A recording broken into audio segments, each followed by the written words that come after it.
Germany in 1945. During the previous 5 years, Europe had seen the idealistic dream of flight turn into a terrible wartime nightmare.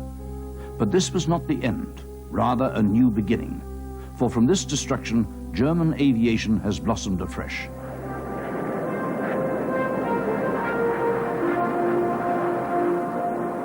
Spurred on by the burning desire of its early pioneers, Germany has now taken its place at the forefront of aircraft technology.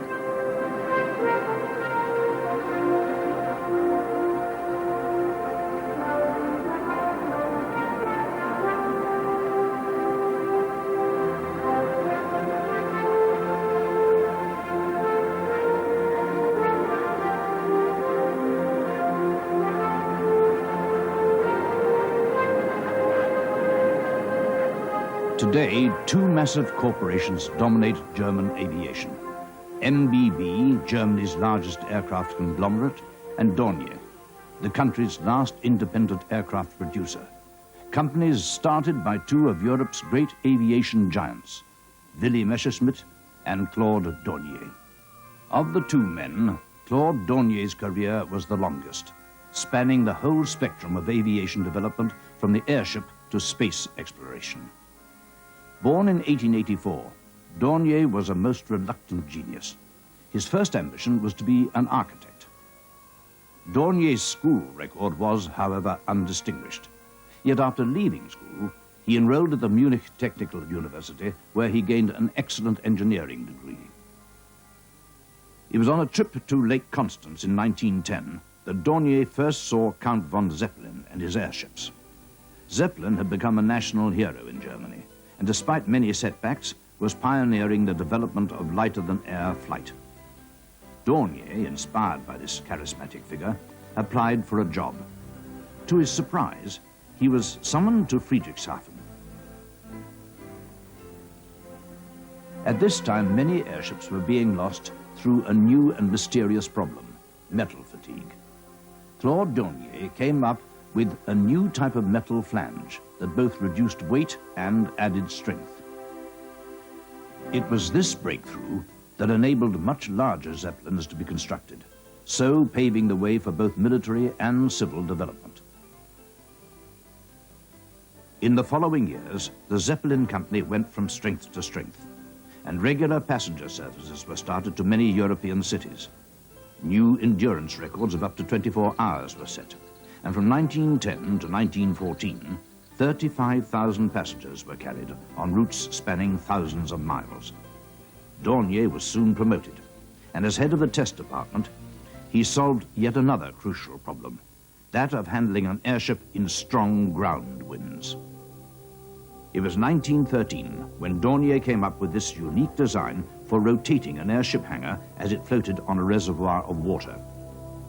Seeing the potential in his new protege, Zeppelin gave Dornier his own airship design project. His machine, the Victoria Louise, incorporated many innovations in metal construction. And as the airship was moved out for its test flight, Dornier could only watch.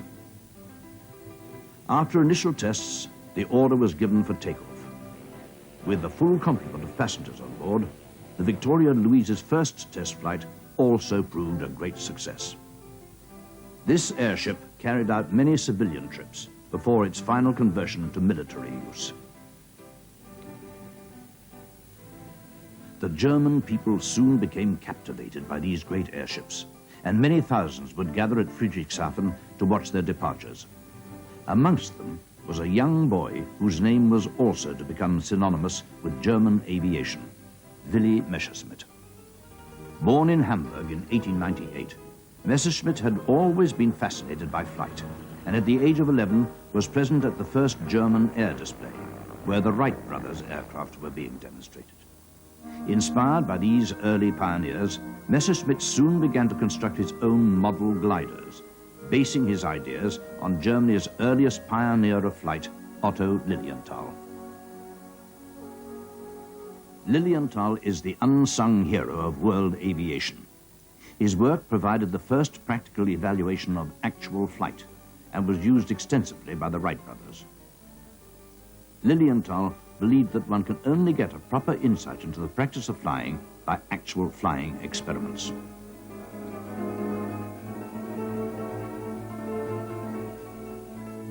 In 1892, after many failures, Lilienthal launched himself into the history books with his first flight of 80 meters. After making many successful flights, he earned the reputation as the first man to fly a practical heavier-than-air machine with any consistency. During the next 4 years, he fabricated numerous models, which were sold all over the world and inspired many early aircraft designers. In 1896, during the flight trials of a new design, he crashed and was killed. His philosophy and work was to have a profound effect on the young Messerschmitt. At the age of 15, he got associated with a man by the name of Hart. And Hart was building gliders in those days. This was the First World War, 1914-15 then, and Hart had to become a soldier, but he sent postcards to young Willy Messerschmitt on how he should build these gliders, and so he did. So he got a very early and young involvement in aviation through this construction of gliders, and in fact flying of gliders. Claude Dornier was also turning his attention to fixed-wing aircraft, and in 1914 he began work on a large flying boat. Instead of using wood, cloth and piano wire, Dornier opted for a lightweight metal construction, and in 1913 the RS-1 was launched on Lake Constance. But it never flew.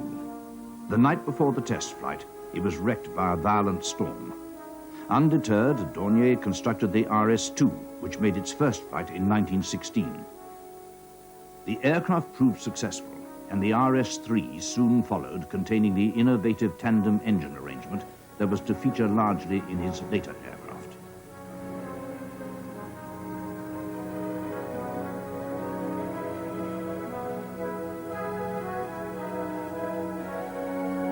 During the final stages of World War I, Dornier also built a series of successful fighter aircraft, pioneering the use of lightweight alloy metals and modern production line techniques. But events were soon to overtake Dornier and Messerschmitt. With the armistice of 1918, aircraft production was halted. The subsequent Treaty of Versailles ordered the wholesale destruction of German aviation, and a ban on all future construction was imposed. Willy Messerschmitt escaped serious loss, since gliders were exempt from the ban. But Claude Dornier lost everything. His aircraft were broken up, his airships destroyed, his business ruined. The once busy Manzel plant on Lake Constance lay empty and derelict. Despite his seemingly hopeless situation, Dornier was determined to continue working, and soon began designing aircraft from his home. In 1920, he produced a small flying boat, the Labella. To avoid the construction ban, he moved to a boatyard in Switzerland, and a year later, the Labella made its symbolic maiden flight over Lake Constance. But Dornier soon finds the Swiss facilities too small, and with a larger project in mind, he buys a derelict shipyard at Marina di Pita in Italy. Dornier throws his last hope into a large twin-engine flying boat. This unique aircraft, designated Val, proves highly successful, so much so that the Spanish government orders 6 even before flight trials are complete. It ensures Dornier's future.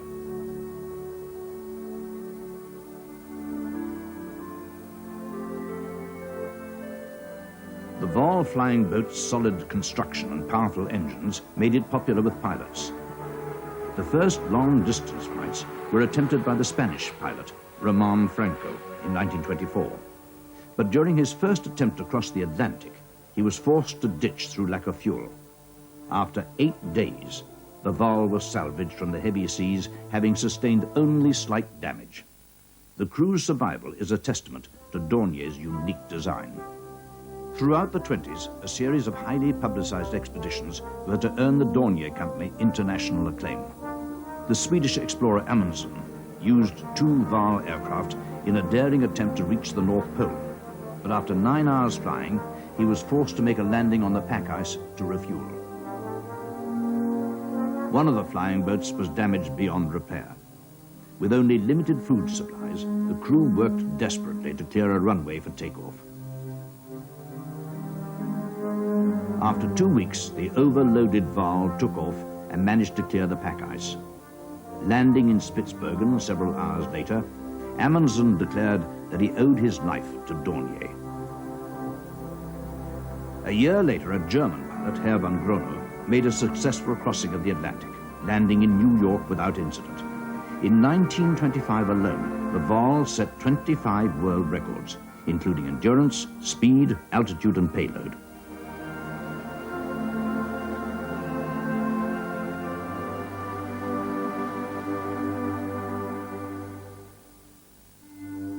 With the growing demand in Europe for passenger transport, Dornier designed the land-based Mercury and Comet types.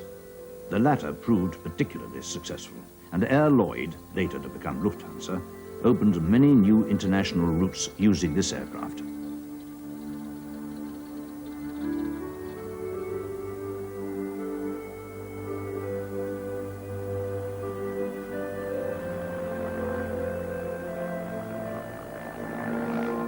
Dornier designs were now being sold all over the world. Dornier himself spent several months in Japan, assisting their embryonic aviation industry. In 1927, with the ban on aircraft construction in Germany lifted, Dornier moved back to Germany, opening up his old factory on Lake Constance. He soon began to develop one of the most remarkable aircraft of his career, the Doe X. After 3 years of planning and construction, the flying boat was launched on the 12th of June, 1929.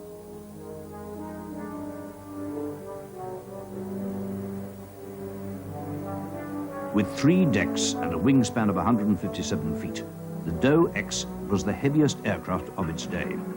12 Bristol Jupiter engines, paired in 6 tandems, were needed to power the machine, and each one had to be run up and tested before takeoff.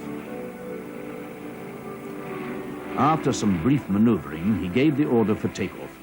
The aircraft lifted easily from the water into the air. It was one of the greatest moments of Claude Dornier's life. 318 flights proved the capabilities of the Doe X. On occasions, it carried up to 170 passengers. After a year of these flight trials, the Doe X took off for a world tour. Every kind of luxury was available on board, and Dornier himself was present for several sections of the trip.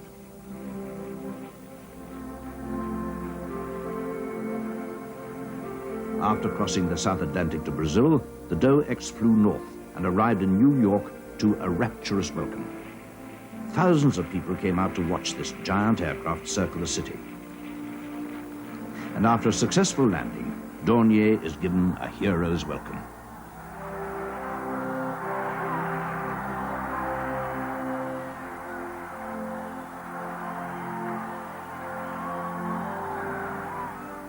On his return to Germany, Dornier found himself once again elevated to the status of a national hero. He had proved, despite his many critics, that an aircraft of this size could have an effective range and levels of safety and comfort hitherto undreamt of. The Doe X represented the first steps towards mass passenger transport. It stands as a landmark not just for German, but for world aviation. But by now, flying boats of this size were beyond the finances of Europe's rapidly collapsing economy. Dornier, along with other German aircraft companies, survived only through generous government subsidies. However, Dornier's Vol flying boats were still proving very successful, and Lufthansa began a regular transatlantic mail service to Brazil. 2 supply ships, the Bremen and the Westphalian, refueled the aircraft at sea and relaunched them by steam catapult to complete their flights. Despite the severest weather conditions, 400 of these pioneering crossings were made until 1939 without a single delay or accident.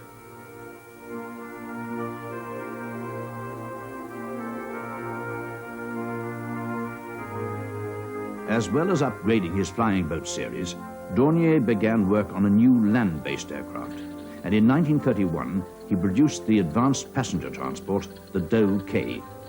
Its success gave Germany a high-performance airliner which could beat the competition from Europe and the USA.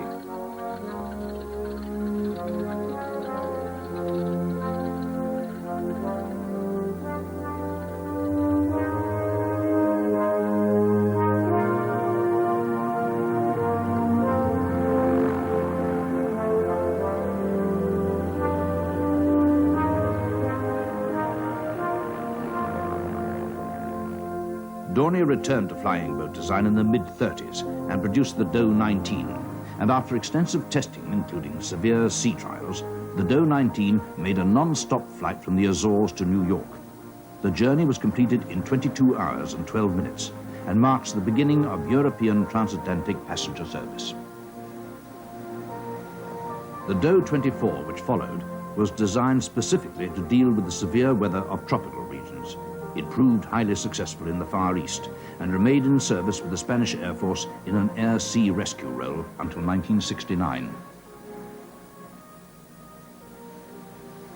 The DO-26 was Dornier's last production flying boat, incorporating the very latest aerodynamic technology, and was built for transatlantic passenger service. It was also the first Dornier aircraft to carry the Nazi symbol. In the next few years, all Dornier aircraft were committed to military use, and Claude Dornier was to find himself part of a highly effective war machine.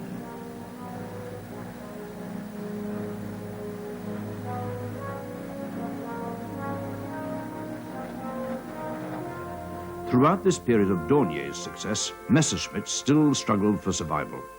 During the First War, he continued to develop his gliders, and in 1922, he and his close collaborator, Friedrich Hart, started a small flying school. The special demands of glider design, low weight and drag combined with high strength and lift, led Messerschmitt to produce many new features, including the single spar wing, which was to prove so significant in the success of his later powered aircraft. In 1923, Messerschmitt formed his own aircraft company, and after a slight relaxation of the Versailles Treaty, he produced a series of powered gliders, culminating in the successful M-17, a small two-seat machine. A year later, with a strong injection of capital, Messerschmitt set up a large company, Messerschmitt Flugzeugbau. To meet the demands of the expanding German airlines, he produced the M-18, a single-engine monoplane carrying 10 passengers. Production was soon started, and the M-19 and the M-20 followed.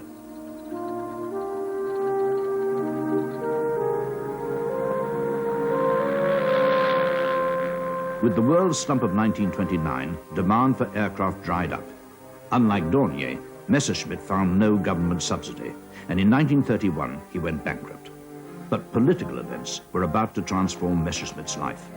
With the rise of Hitler in 1933, covert rearmament began, and huge amounts of cash were injected into the German aviation industry. At first, Messerschmitt undertook various small license contracts and continued to develop his gliders, which proved vital in the secret training of Luftwaffe pilots.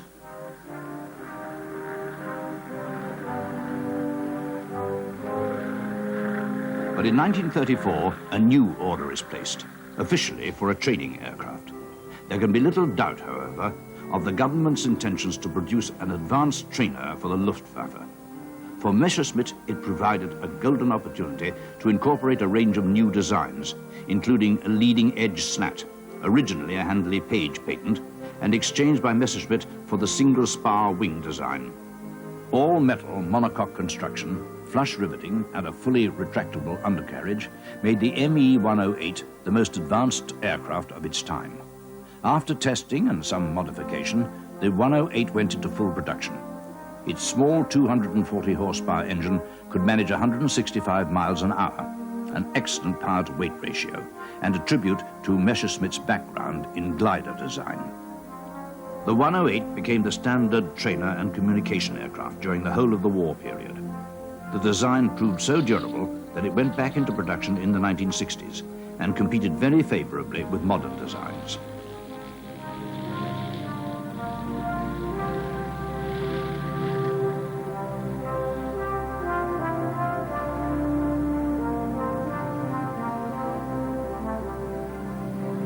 The ME-108 was also the forerunner of Germany's most famous fighter airplane, In 1934, the government had given several German aircraft companies the specifications for a fast monoplane fighter.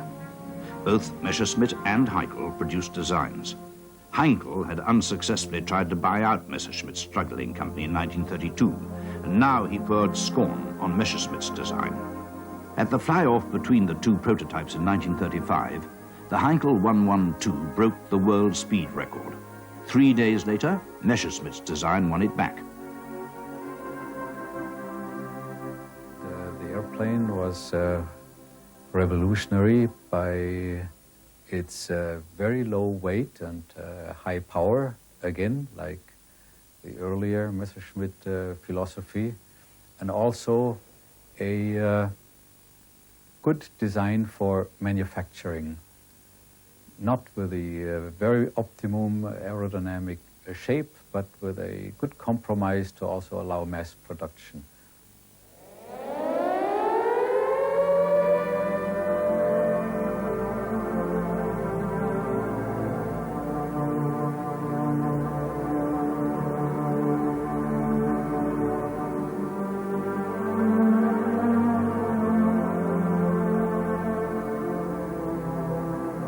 Some 35,000 109s were eventually built in 100 different variants, more than any other combat aircraft. They formed the backbone of the Luftwaffe's fighter strength throughout the early conflicts of World War II, including the Battle of Britain. Although outclassed by the later years of the war, it remained in service both because of its ease of production and its devastating effects on daylight bomber raids, as this German newsreel shows.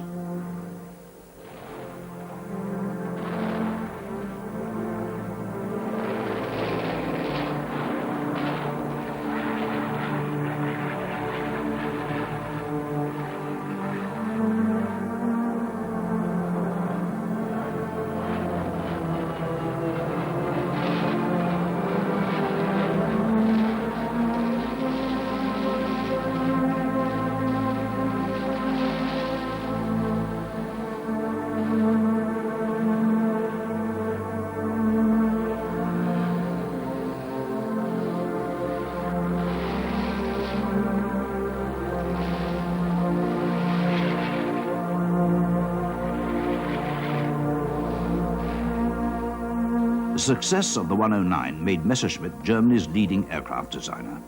Called upon to make many propaganda films, he became as famous as the fighter ace Adolf Galland and others who flew the aircraft.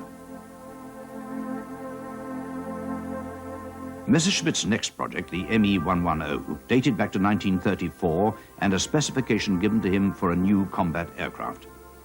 Design work on a series of prototypes was begun, and on its first test flight, it reached a remarkable speed of 316 miles per hour. Tested in combat during the Battle for Poland, it proved a great success. Only when faced with the RAF did the 110 suddenly become a disaster.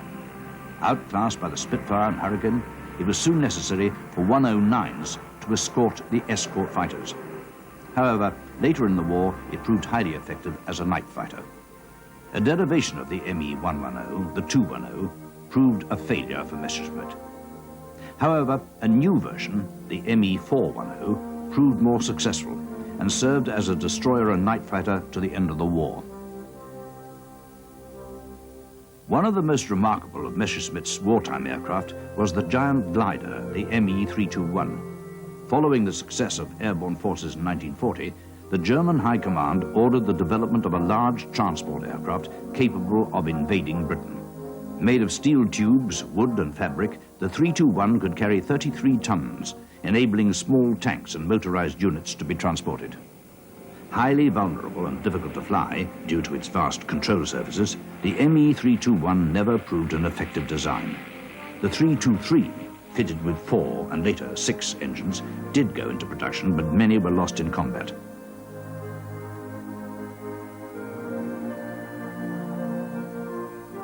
Another large project was the ME 264. Capable of bombing the USA, it could have proved a serious threat to the Allies, but only one prototype had flown by 1945.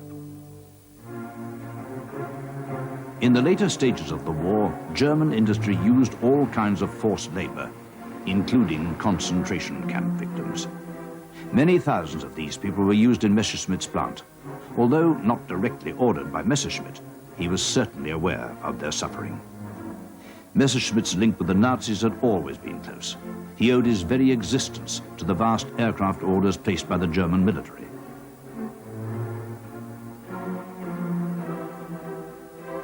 Hitler himself became a regular visitor to Messerschmitt's plants. Claude Dornier's connection with the Nazis was more ambiguous.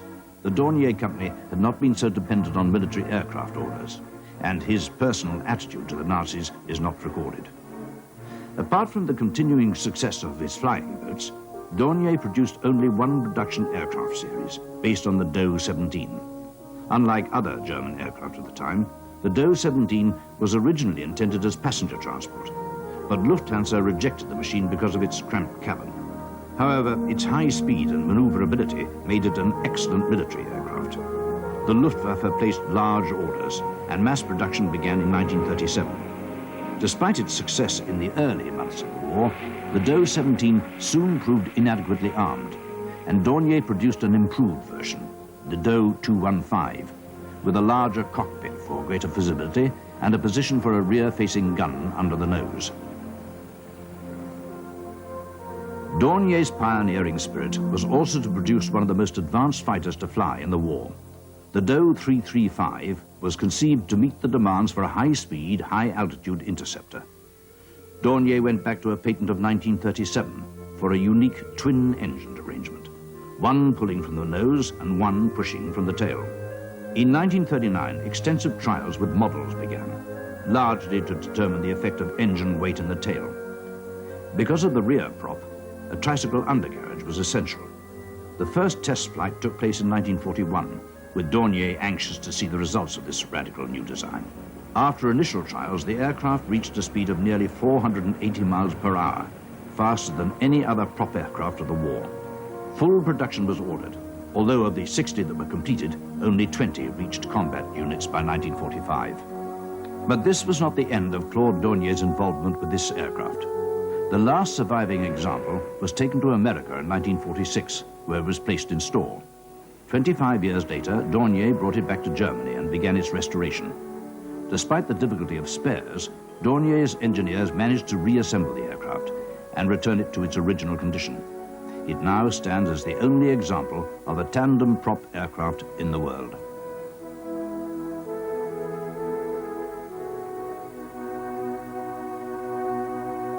The demands of a desperate high command for a cheap, mass-produced, high-performance fighter gave rise to many innovative designs.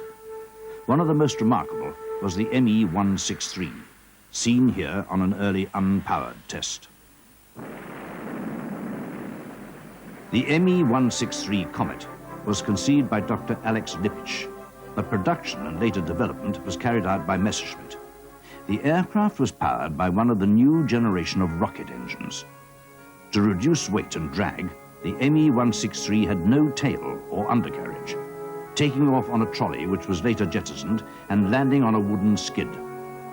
The first test flight took place in 1941, and after considerable development, it became operational in 1944.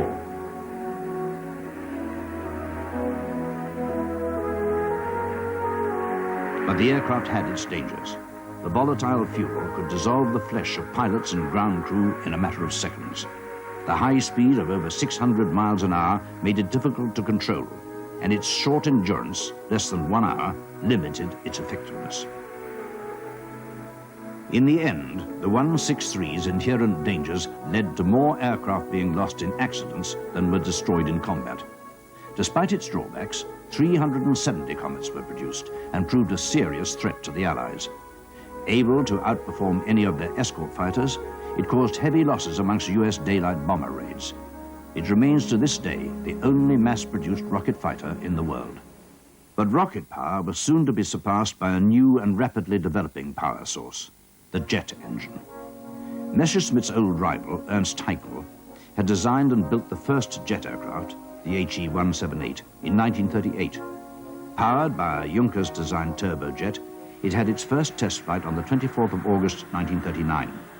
As it lifted from the runway for the first time, few people realized that this small aircraft was to change the shape of world aviation.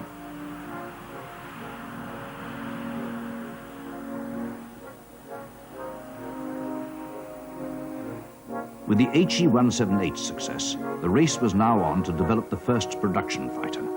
Heinkel, with a significant lead over his rivals, produced the HE-280, seen here undergoing gliding tests. After extensive trials, the first powered flight took place in August 1941. But Heinkel was not alone in the field. Willy Messerschmitt rapidly designed a new twin-engine jet aircraft. It was to prove to be the most effective fighter of the war. Messerschmitt's prototype had its first flight in 1942, and after modification was chosen in preference to the HE-280, which was soon scrapped. As with the HE-280, the 262 was powered by two Junkers turbojets. Despite their innovative design, they were prone to catch fire and were generally unreliable in the early versions.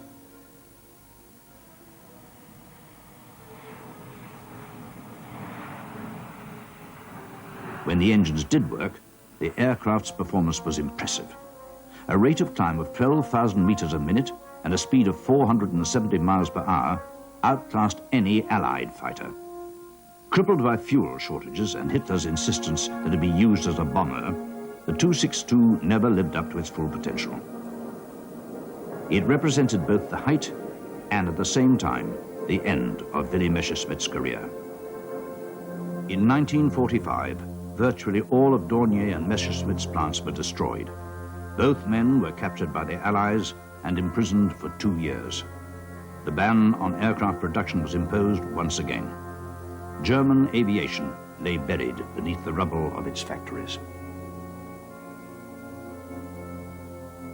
But the reconstruction of this shattered country demanded engineers, and after the release in 1947, both men began to rebuild their companies. Dornier moved to a small factory and started to design and build weaving machines, a subsidiary which has survived to this day. Messerschmitt reopened the Augsburg plant and constructed prefabricated housing. Later, he designed a successful sewing machine, a four-door car, and his famous three-wheeled bubble car. But Messerschmitt wasn't satisfied. Aviation was, of course, always on Willy's mind in those days where he was not permitted to do that in Germany. And in the early 50s, an opportunity was offered to do airplane design in Spain. Spain had been a licensee of Messerschmitt in the early 40s. In fact, the Messerschmitt 109 was built there under licensed construction. And the Spaniards wanted to do modifications of that airplane, including putting a British engine, a Rolls-Royce Merlin, in there instead of the Daimler-Benz engine, which was no longer available. But then the Spaniards also wanted some training airplanes, and Messerschmitt, together with the engineering team of that Spanish company, developed the first Spanish jet airplane, a little twin-jet trainer. Claude Dornier was also forced to turn to Spain to continue his passion for aviation.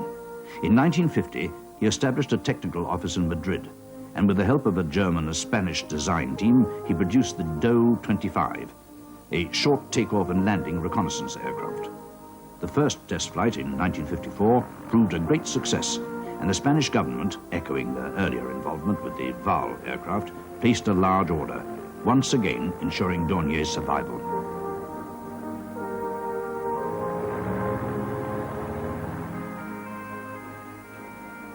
In 1955, with the ban on aviation development lifted, Dornier returned to Munich to build the more advanced DO-27. Investing all his resources to begin production, Dornier counted heavily on winning a contract from the recently reformed Luftwaffe for a light trainer. After extensive evaluation of the aircraft, the DO-27 became the first German aircraft to be mass-produced since 1945. 10 years after its total destruction, Germany's aviation industry had been reborn. A larger addition to the Stoll family, the DO-28, was launched in 1960 and proved as successful as its predecessor. Dornier, still the prime mover in the design program, celebrated his 70th birthday as Germany's leading aviation designer. 10 years later, the last development of the Stoll family took to the air, the Sky Servant. Larger than its predecessor, it soon proved a vital element in many Third World relief operations. The German armed forces also brought large numbers of the Sky Servant, which became their main transport aircraft. With the threat of a surprise attack from the east, the Luftwaffe asked for a whole range of quick response aircraft. Dornier soon began work on a vertical takeoff and landing design. Referring back to a patent he originally made in 1924, he developed a small piston-engined extreme short takeoff and landing aircraft, designated the DO-29. Encouraged by the success of the DO-29, Dornier was keen to move onto a larger project. In 1962, the development of the DO-31, a large vertical takeoff and landing transport aircraft, was given the go-ahead. 2 years later, watched by Dornier and his wife, the test rig takes to the skies. Some 200 successful test flights were made, and Dornier, although then in his 80s, vigorously pursued the development of a prototype. In 1967, the world's first and only VERTOL jet transport takes to the air. In nearly 500 flights, the validity of Dornier's VERTOL concept is completely proven. Although the DO-31 never found a commercial market, it re-established German aviation's lead in technical innovation.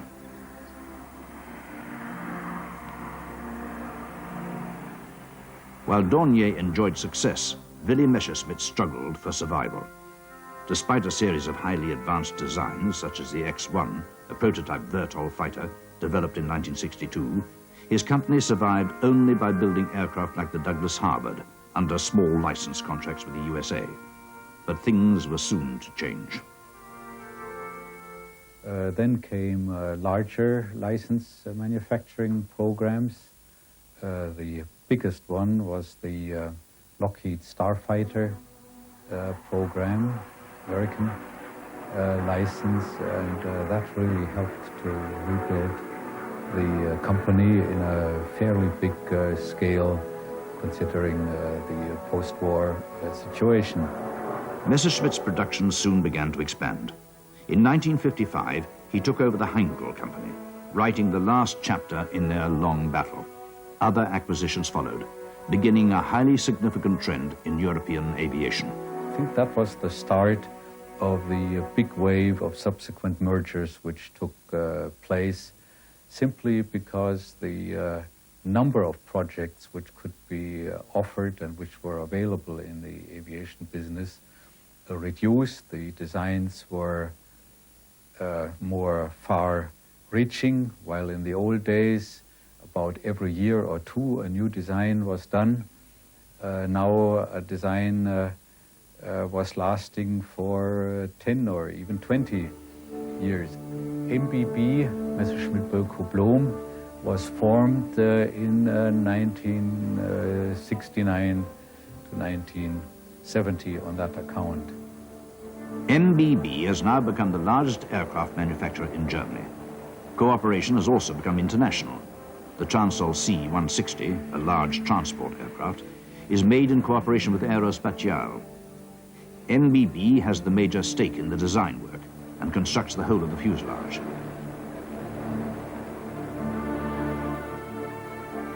They also produce a helicopter, the BO-105, designed and produced exclusively in Germany and sold in both civil and military variants.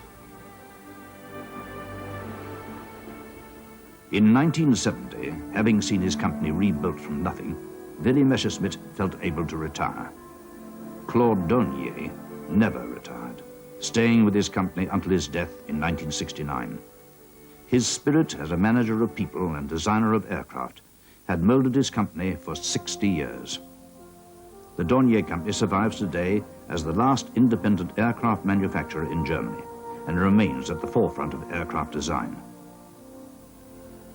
The Alpha jet, an advanced trainer and light bomber, is currently being flown by the German, French, and Belgian armed forces.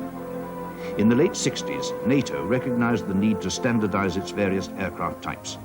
MBB realized that European cooperation could challenge the USA's aircraft producers. That idea came to fruition with the Panavia Consortium, combining Germany, Italy, and the UK. This cooperative effort was to produce one of the most advanced aircraft of modern times, the Tornado. Given its first test flight in 1974, the Tornado brought together all the best elements of previous attack aircraft. The Tornado's most recognizable feature is its variable wing configuration, allowing for both supersonic flight and high maneuverability at low speeds. In 1980, the Tornado became the frontline strike aircraft of the British, Italian, and German air forces, beating off competition from the USA's F-16. German aircraft expertise, combined with European cooperation, had won the day.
As well as large stakes in the design, MBB build the central fuselage segment and assemble all Tornadoes destined for the German armed forces.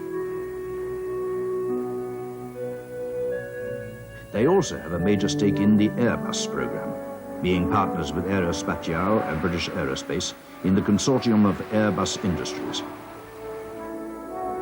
Inspired by the Tornado's success, Airbus was conceived as a challenge to the USA's domination in the field of passenger aircraft.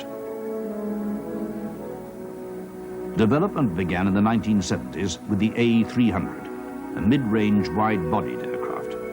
Test flights proved successful and large orders were placed. Construction of the Airbus takes place all over Europe, with MBB building fuselage sections in Hamburg and Dornier the rear fuselage sections, control surfaces and bulkheads in Munich. Components for the Airbus are then transported by Super Guppy, a converted strata cruiser, to Toulouse for final assembly. Success of the A300 has produced a whole family of Airbus jets, including the larger A310 and the highly advanced fly-by-wire A320, using electronics rather than hydraulics. The 320 leads a range of aircraft already used by over 80 airlines. German aviation is challenging the United States in a new, dangerous but rewarding field, space. In the space area, European collaboration also started in the 60s, and the most significant element is, of course, the autonomous launching capability through Ariane.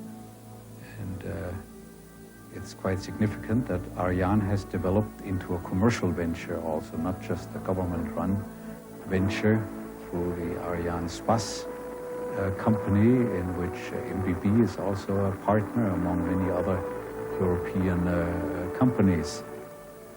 Germany also contributes a large part to the Columbus project, a highly advanced space laboratory that will be part of the USA's space station. Going into operation at the turn of the century, it will collect all kinds of information to help man's understanding and future exploration of space. Europe has always lagged behind in the field of manned spaceflight, but this is about to change. The Hermes space module, launched on an Ariane 5 rocket, will take the first European astronaut into space. Future projects such as Zengar will revolutionize high-speed passenger transport and will reduce the flight time from London to Sydney to just 45 minutes. Throughout the destruction that had marked the darker side of German aviation, the desire to fly endured. The dream had been fulfilled.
And now, some extracts from the next exciting episode of Wings Over the World.